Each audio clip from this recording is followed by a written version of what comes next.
आज के सेशन में हम जानेंगे मकर संक्रांति क्यों मनाई जाती है। मकर संक्रांति की कथा के अनुसार एक बार राजा सागर ने अश्वमेध यज्ञ का अनुष्ठान किया और उस अनुष्ठान में अपने घोड़े को विश्व विजय के लिए खुला छोड़ दिया। तब इंद्रदेव ने उस अश्व को छलकर कपिल मुनि के आश्रम में बांध दिया। ये बात जब राजा सागर ने जानी तो वह कपिल मुनि के आश्रम 60,000 पुत्र को लेकर वहां पहुंच गए। यह सब देखकर कपिल मुनि को क्रोध आ गया और उन्हें श्राप देकर सभी को भस्म कर दिया।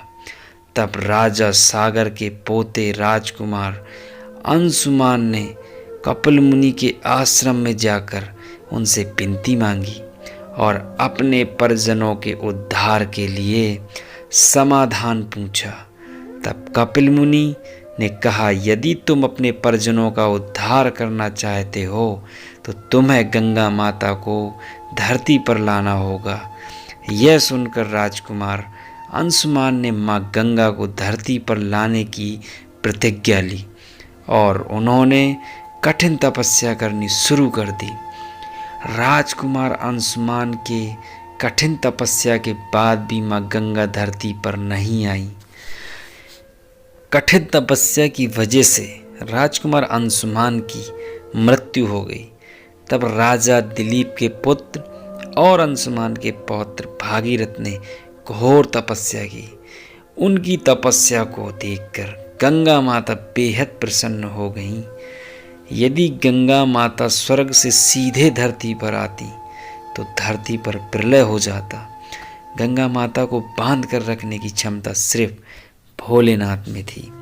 इस वजह से भागीरथ ने भोलेनाथ को प्रसन्न करने के लिए तपस्या करनी शुरू कर दी। भागीरथ की तपस्या को देखकर भगवान से वो प्रसन्न हो गए और भागीरथ को मानवांछित फल का आशीर्वाद दिया।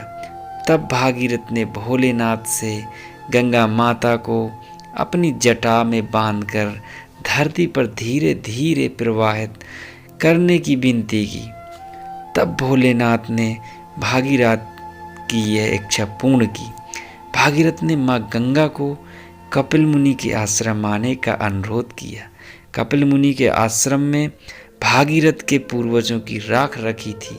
पौराणिक कथा के अनुसार गंगा माता के पावन जल से भागीरथ के पूर्वजों का उद्धार हो गया। भागीरथ के पूर्वजों का उद्धार करने के बाद गंगा माता सागर में जा मिली। शास्त्र के अनुसार मकर संक्रांति के दिन ही गंगा माता कपिल मुनि के आश्रम पहुंची थी। इसीलिए हिंदू शास्त्र में इस दिन गंगा स्नान करने का विशेष महत्व है। तो बताएं कि आज का ये सेशन कैसा लगा आपको, कमेंट में ज़रूर बताएं और हमारे YouTube चैनल को ज़रूर सब्सक्राइब करें ताकि इस तरीके की वीडियो आपको हमेशा मिलती रहे। धन्यवाद।